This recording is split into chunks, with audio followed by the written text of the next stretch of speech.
Gonna wait 1 more minute for the last few participants.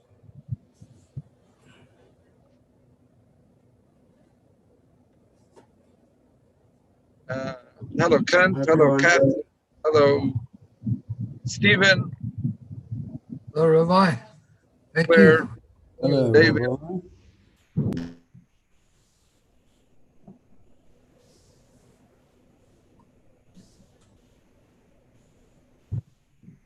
So, as you know, today's shiur, we're learning chapter 2 of Hilchos Shkalim.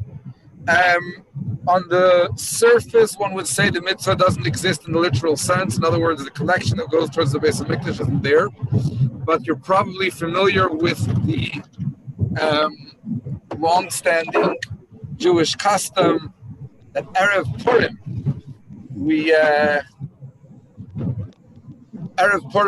we do a symbolic giving of the half shekel, and also the general mitzvah of tzedakah could be seen as an extension of this. So we're going to go through some of the laws. The first half talks about how the collection was done around the country and then brought to the central collecting stations at the Beit HaMikdash. But every area had the money changers that would collect it from the people. So let's jump right in. There we go. Sorry. Okay. Keitzad Keinsin HaShulchanim. Perek Beis. How would the money changers collect the shkalim?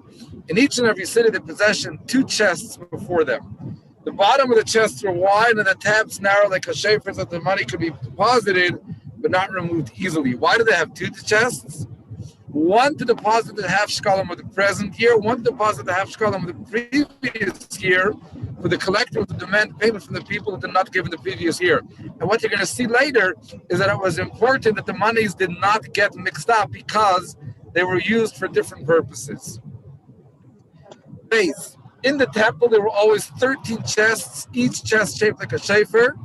The first chest was for the shkalim of the present years. That's where they would bring it to. The second for the shkalim of the previous year. The third was for all those who were obligated to bring an offering of 2 turtle doves or 2 common doves. One is a burnt offering, one is a sin offering. The funds for these offerings were deposited in this chest. So we're going through the whole system of how the funds were collected there, where they were placed. The fourth was for those who were obligated to bring doves as a burnt offering only. They would deposit the funds for these offerings in this chest. The fifth for those who volunteered to buy wood for the altar. The sixth for those who donated money to purchase the frankincense, for the ketores, for the incense. The seventh for those who donated gold for the covering of the ark, which was continuously beautified. The eighth was for the money that remains after purchasing a sin offering. In other words, a person set aside funds to use to purchase a sin offering, and money remained after purchasing it. Those funds were deposited in this chest. The ninth for the money that remains after purchasing a guilt offering for the leftovers. The 10th for the money that remains after purchasing the pair of doves necessary for the offering of the zavim and the zavot, a woman after childbirth. The 11th for the money that remains after purchasing the offerings of a nazir. The 12th for the money that remains after purchasing the guilt offering of a leper. And the 13th for a person who pledges money for an animal to be brought as a burnt offering.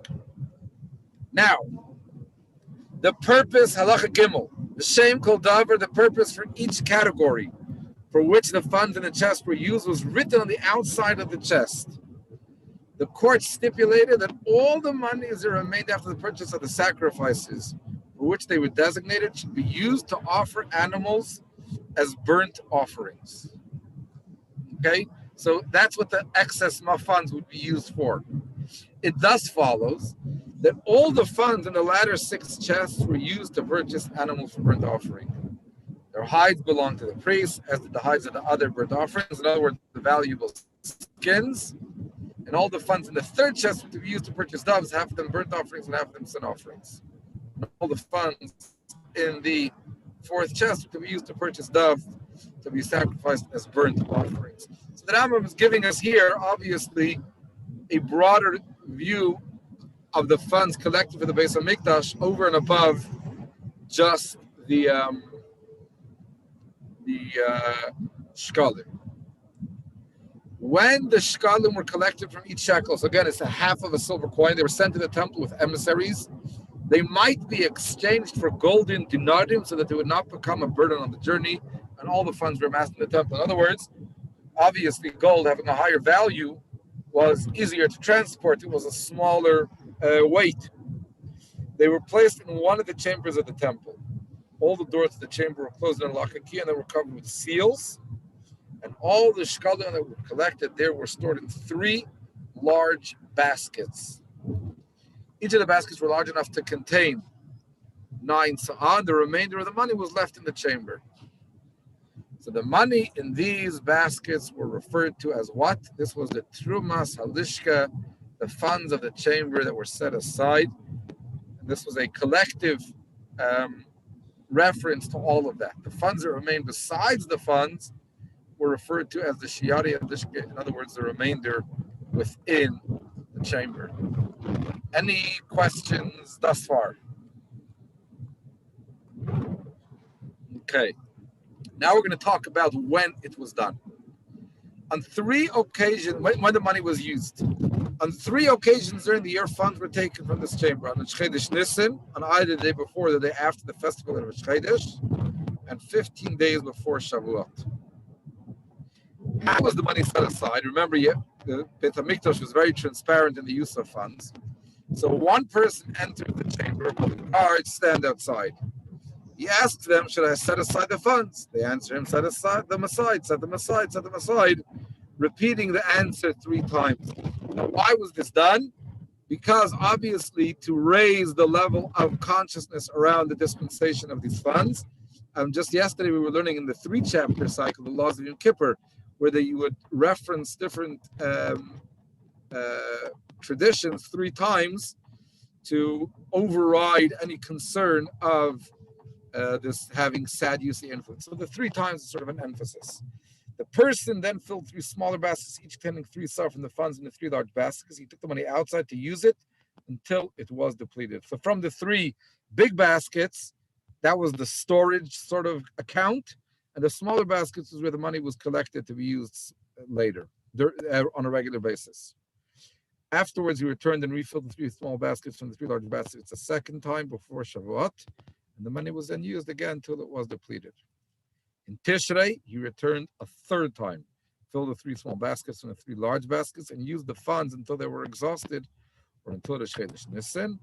In Chodesh Nisan, the funds were set aside from the new collection. Meaning in the month of Adar was when the money was collected annually, as you read yesterday. If the funds in the 3 large containers were insufficient and were exhausted before the month of Nisan, they would set aside other funds from the remainder within the chamber. Okay. Now, once the money was taken out, how was it used from there? So you go into more detail. The 3 smaller baskets into the funds were set aside and taken aside were labeled Aleph, Beis, Gimel. In this manner, he would know to take the funds from the first until they were exhausted, and then to take from the second, and then to take from the third. He should fill the first basket from the first large basket and cover the large basket with a handkerchief. Afterwards, you fill the second basket from the second large basket and then cover the large basket with a handkerchief, and the third basket from the third large basket. He does not cover this large basket with a handkerchief, thus making apparent that he concluded with it. In other words, leaving that third big basket as the clear final one. And he would begin with it when he entered a second time for Shavuot. So when he would come back into this locked and sealed room, he would go back to the last one that he had started with, that he had ended with. That time he would first set aside the funds from the large basket covered, then he covered it, then aside from the large basket from which he had taken the funds first on the previous occasion, and then take funds from the large basket that is next to it. He would not cover the basket, that he would note to start from it in Tishri, the third time. Thus, would the first, second, and third of the small baskets from each of the large baskets. In other words, and there's a very, very strong spiritual message here. We just finished, well, we didn't finish yet, but thank God we're almost finished our end of year campaign. And oftentimes, and I'll thank someone, they'll say, oh, Rabbi, but I'm so sorry for the amount that I gave. I wish I was doing more. And it's a very beautiful, humble thought. But from my perspective, I can only say that, God forbid. In other words, when a Yid gives, they give from their full heart. And they want to know that the influence of their contribution is at the highest level. And so that's why the three baskets were used, so that wherever the money came from in Israel, or whatever purpose it was given, everybody knew that their money was treated with an equal level of respect. It wasn't, God forbid, a perception of being a top donor or chas v'shalom, a small donor, but the half shekel was the great equalizer where everyone was equally participating. Ches, when you place the funds in these three small baskets, you place the funds in the first basket on behalf of the inhabitants of Eretz Yisrael, in the second basket on behalf of the inhabitants of the walled cities surrounding Eretz Yisrael, and on behalf of the inhabitants of the totality, and in the third basket on behalf of the inhabitants of Babylonia, Media, on behalf of the inhabitants of other distant countries, and on behalf of the remainder of the Jewish people. So that's where it all came from and how it was set aside the funds, yet of including all those whose shkalim had been collected and were present in the chamber, but also all those whose shkalim had been collected and had not reached the chamber, and all those whose shkalim would be collected in the future. In this manner, the shkalim that he set aside to use to purchase the sacrifices would serve as the atonement for the entire Jewish people. Because remember, the money for the shkalim went to the purchase of the daily sacrifices. If the shkalim had already reached the chamber and included in the money that was set aside, in other words, from the moment the person has given it, even if it hasn't reached the Beis Hamikdash, it's already connected him to the great atonement that this gift gives, and a gift today as well. Yud.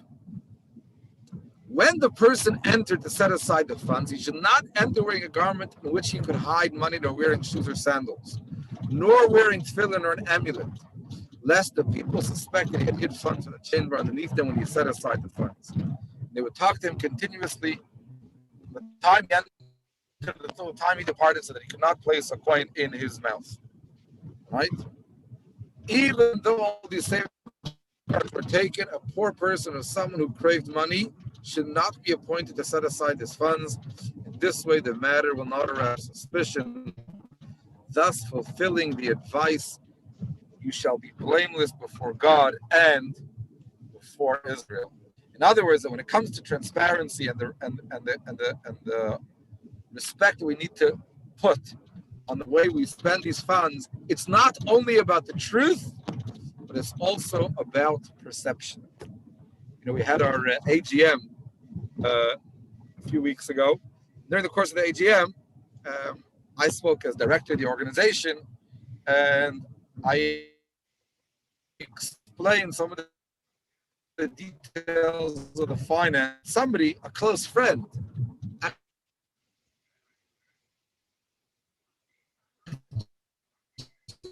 he told me afterwards, the Rabbi, it was exactly, but something along the lines of, explain yourself.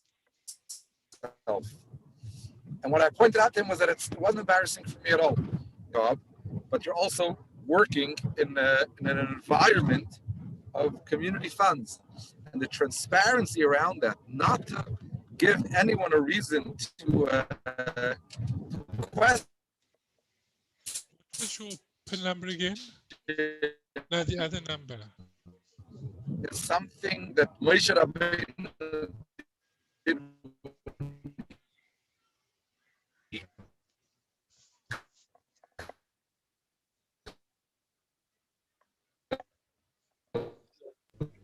You're breaking up badly, Rabbi.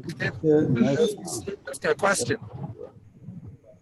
No, you're breaking up. We didn't hear the last few minutes. Sorry? I say your conversation is breaking up. Now, yes, but while you were moving, it was cutting. Okay, can you hear me now? Sorry about that. Oh man, sorry. Yes. That better? Yes. Okay. Rabbi, I didn't quite catch who was it that appointed saying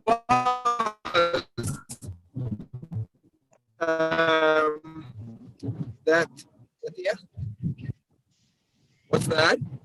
My point being that of the accountability in the way funds of tzedakah are dispensed is not something thing to be embarrassed of, and it's not a bad thing. Moshe Rabbeinu does it. Here we see even in the Beis Hamikdash.